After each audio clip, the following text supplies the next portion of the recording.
Hello বন্ধুরা, good morning. আমি সঙ্গীতা। আমার নতুন একটা ব্লগে তোমাদেরকে অনেক অনেক ওয়েলকাম। তোমরা সবাই কেমন আছো? আশা করছি ভালো আছো আর সুস্থ আছো। আমরাও না বেশ ভালো আছি। আর আজকে হচ্ছে শুক্রবার, আর এখন ঘড়িতে বাজে ওই সকাল 6:45 নাগাদ। তোমাদেরকে সাথে নিয়ে আজকে ব্লগটা এখান থেকে শুরু করছি। আই হোপ ব্লগটা ভালো লাগবে। ভোর সেই 4:30টার সময় উঠেছি আর তারপরে গেছিলাম হাঁটতে। হেঁটে আসার পরে দেখলাম হাতে অনেকটাই সময় আছে, সে কারণে আজকে ক্যামেরা নিয়ে কিন্তু কাজ করা শুরু করে দিয়েছি। অন্যান্য দিন কাজগুলো তো অবশ্যই থাকে, তবে ক্যামেরা করা হয় না সময়ের অভাবে। এখন তো জোর স্কুলটাও ছুটি, সেই তাড়াহুড়ো ব্যাপারটাও নেই সকালের দিকে। আর এসে তো দেখছি বাবা ছেলের দিব্য ঘুমাচ্ছে, সেই সুযোগে আমি সকালের বাসি কাজগুলো কমপ্লিট করে নিচ্ছি। প্রতিদিন সকালে কিন্তু এই কাজগুলো করি। বাসি উঠোন ঝাড় দেওয়া বা বাসি দোরের গোড়ায় জল দেওয়া, রান্নাঘর পরিষ্কার, এগুলো কিন্তু প্রতিদিনের আমার রেগুলারের কাজ। আর এই বাসি কাজগুলো সেরে কিন্তু আমি স্নানটা করে পুজোটা সেরে নেব। রান্নাঘরে যেদিন রাত্রিবেলা রান্না করি তখনই কিন্তু সঙ্গে সঙ্গে রান্নাঘরটা পরিষ্কার করে মুছে নিই। তবে প্রতিদিন সকালে মনে হয় কি রান্নাঘরটা তো বাসি হয়ে গেছে, সে কারণে রান্নাঘরটা আবারও করে পরিষ্কার করে রান্নাঘরটা মুছে নিই। আর এখন সমস্ত বাসি ঘর ঝাড় দিয়ে নেব। তবে এখন ঘরগুলো কিন্তু আমি মুছবো না, কারণ যে দিদি আমার বাড়িতে কাজ করে সে এসে ঘর ঝাড় দিয়ে আবারও করে মুছবে। আর আমি কিন্তু বেলা করে আর একবার মুছে নিই, কারণ বাচ্চা কাচ্চার ঘর দেখবে বেশ খানিকটাই নোংরা হয়। তাই নিজেরা যতটা পরিষ্কার পরিচ্ছন্ন রাখতে পারি। ঘরবাড়ি পরিষ্কার পরিচ্ছন্ন রাখলে কিন্তু নিজেদের মধ্যেই একটা পজিটিভিটি কাজ করে। আর যাদের ঘরে বাচ্চা আছে তারা তো বিশেষভাবে জানবে, বাচ্চা কাচ্চার জন্য কিন্তু সমস্ত কিছু সবসময় পরিষ্কার রাখতে হয়। সেটা বাচ্চার স্বাস্থ্যের জন্য কিন্তু বিশেষ উপকার। আর এখন আমি একটু সকালের হেলথ ড্রিঙ্ক খাচ্ছি, মানে এটা না জিরের জল, সেটা করে রেখেছি। আর এখন ওটা খেয়ে তারপরে সোজা স্নানে চলে যাব। আর এই তো দেখো স্নান সেরে চলে এসেছি। আর স্নানের টাইমে যে কটা বাসি জামা কাপড় ছিল সেগুলো কেচে দিয়েছিলাম, আর এখন সেগুলোকে মেলে দিচ্ছি।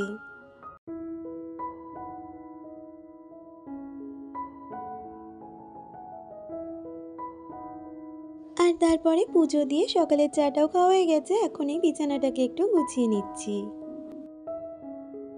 আর জানো তো আমাদের এদিকটা না এখন থেকেই সাংঘাতিক গরম পড়ে গেছে। তোমাদের ওদিকে কার কার এত গরম পড়েছে অবশ্যই কমেন্টে জানিও। ভীষণ কষ্ট হচ্ছে জানো তো গরমে কাজ বাজ করতে, তবুও সংসারের কাজ তো আমাদের মেয়েদের করতেই হবে। আর এই তো ঘরের জানলাটা খুলে দিলাম। তারপরে চলে এলাম সোজা রান্নাঘরে। আজকে হাজবেন্ডের একটু বেরোনোর তাড়া ছিল, তাই তাকে আজকে ভাত করে দেব। তার সাথে বললো একটু আলু ভেজে দাও আর একটা ডিমের পোচ করে দিলেই চলবে। সে কারণে এদিকে আলু ভাজাটা বসিয়ে দিয়েছি, আর ওদিকে দেখো ভাতটাও কিন্তু আমার প্রায় হয়ে গেছে। আর এদিকে আলু ভাজাটা হয়ে গেছে, সেটা তুলে নিয়ে ওই কড়াইতেই আমি আবার ডিমের পোচটা করে নিচ্ছি। যেহেতু কড়াইয়ের মধ্যে হলুদ দেওয়া ছিল, সে কারণে দেখো ডিমের কালারটা কেমন লাল লাল হয়ে গেছে। ওইদিকে হাজবেন্ডকে খেতে দিয়ে এসেছি, আর এদিকে ছেলের খাবারটা আবার ওই কড়াইয়ের মধ্যে বসিয়ে দিয়েছি। আজকে ছেলেকে করে দেব ম্যাগি পিৎজা, যেটা ও জানে এটার নাম ম্যাগি পিৎজা। তো এই দেখো ডিম দিয়ে ম্যাগি দিয়ে করে দিয়েছি, আর টমেটো সস দিয়ে ওকে এটা খেতে দিয়ে দেবো। আর তারপরেই চলে এসেছি মেন রান্নায়। করব আজকে আর মাছের একদম পাতলা ঝোল। আমাদের রান্নাঘরটা না পুরো টিনের শেড, তো সে কারণে না এতটা গরম। তাই হাজবেন্ড এখন কদিন ধরে বলছে একদম হালকা পাতলা রান্না করো, যতটুকু প্রয়োজন রান্না করে ঘরে চলে আসো। সেই জন্যই আজকে কিন্তু একদম পাতলা আলু আর বেগুন দিয়ে মাছের ঝোল করব, আর তার সাথে ভাত। আর কোনো এক্সট্রা রান্না আজকে করব না। আসলে আমার হাজবেন্ড না এদিকে খুব বোঝে যে একটা মেয়ে বাড়িতে থাকলে সারাদিন যে শুয়ে বসে থাকে না, তারও যে বাড়িতে কাজগুলোতে খাটনি হয়, সেই বিষয়টা নিয়ে ও কিন্তু বেশ ভালো বোঝে। আর আমাদের এই ছোট্ট ৩ জনের সংসারে আমরা তো একে অপরকে বুঝেই সবসময় কাজ করব, তাই না? আর সে কিন্তু ক্যামেরার পিছনে থেকে আমাকে রান্না করতে বা অন্যান্য কাজে অনেকটাই পরিমাণে হেল্প করে, যেটা ক্যামেরায় সবসময় বন্দি করা যায় না। আর এই তো দেখো কথা বলতে বলতে আমার রান্না হয়ে গেছে, আর রান্নার পরে রান্নাঘরটাকে পরিষ্কার করে নিলাম। আর এইদিকে যে জামা কাপড়গুলো আমি সকালে মেলে দিয়েছিলাম সেগুলোও কিন্তু বেশ সুন্দরভাবে শুকিয়ে গেছে, আর সেগুলোকে এখন তুলে নিচ্ছি। আমার আজকের ভিডিওটা তোমাদের যদি কিছু ভালো লেগে থাকে প্লিজ একটা লাইক কমেন্ট করে দিও। আর আমার চ্যানেলের নতুন বন্ধু হয়ে থাকলে চ্যানেলটা সাবস্ক্রাইব করে আমার পাশে থাকতে পারো। একজন আমাকে আগের দিনের ব্লগে কমেন্ট করেছিল, সে বলেছে দিদি তুমি ডেলি ব্লগ দাও, তো তোমাকে আমি রিপ্লাইটা একটু পরেই দিচ্ছি। প্রিয়াঙ্কা অধিকারী দিয়ে আমাকে বলেছিলে যে তোজোর তো এখন এক্সাম শেষ হয়ে গেছে, তুমি এখন ডেলি ব্লগ দাও, এতদিন গ্যাপে গ্যাপে ব্লগ দিও না। আসলে প্রিয়াঙ্কা দি ইউটিউবের মতন প্ল্যাটফর্মে কখনো কখনো কিন্তু ভিউজের প্রবলেম হবেই, আর হয়ও, আমার সাথেও হয়।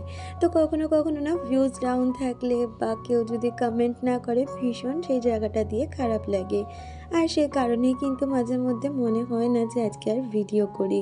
তবুও তো চেষ্টা করি বলো একদিন বাদে বাদে তোমাদের সাথে আমার ডেলি লাইফ শেয়ার করার। আসলে আমাদের মতন হাউসওয়াইফদের কিন্তু ডেলি লাইফস্টাইল প্রায় একরকমই থাকে, আর সেটা কিন্তু কিছু মানুষ প্রথম দিকে দেখতে ভালোই পছন্দ করে, তারপর সেও কিন্তু আস্তে আস্তে আমার ডেলি লাইফের সাথে বোর ফিল করে, তাই তারা কিন্তু একটা সময় আমাদের ছেড়ে চলে যায়, আর তখনই কিন্তু ভিউজ প্রবলেমটা হয়। আবার এই বিষয়টা যে সবার সাথে হয় তা কিন্তু নয়, কিছু কিছু মানুষের সাথে এরকমটা হয়, আবার কিন্তু কিছু মানুষের সাথে আবার হয়ও না। তো যারা আমার আজকের ভিডিওটা দেখছো তোমাদের কাছে একটাই রিকোয়েস্ট, তোমাদের যদি কোনো রিকোয়েস্টিং ভিডিও থাকে অবশ্যই আমাকে কমেন্ট করতে পারো, আমি চেষ্টা করব তোমাদের কথাটা রাখার।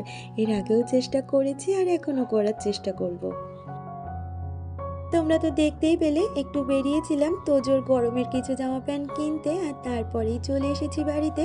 সাথে তোজো নিয়ে এসেছে কাপ নুডলস, আর তারপরে আসার পথে একটু চিকেন নানা হয়েছিল, যেটা এখন আমি রান্না করে নিচ্ছি। কারণ কি বলতো, আজকে সকালে তো দেখতেই পেলে মাছ রান্না করেছিলাম, তো তোজো আজকে বলছে আজকে তো গুড ফ্রাইডে, আজকে কিন্তু চিকেন খেতে হয়। আসলে তোজো না মাছটা খেতে খুব একটা বেশি পছন্দ করে না, কিছু গোনা মাছ আছে যেগুলো খেতে পছন্দ করে, ও মাংস আর ডিমটাই বেশি পছন্দ করে, যার জন্য কোনো সুযোগ পেলেই কিন্তু আগে চিকেনের কথাই ও বলে। তাহলে বন্ধুরা আজকের ভিডিওটাই পর্যন্ত, দেখা হচ্ছে পরবর্তী ভিডিওতে।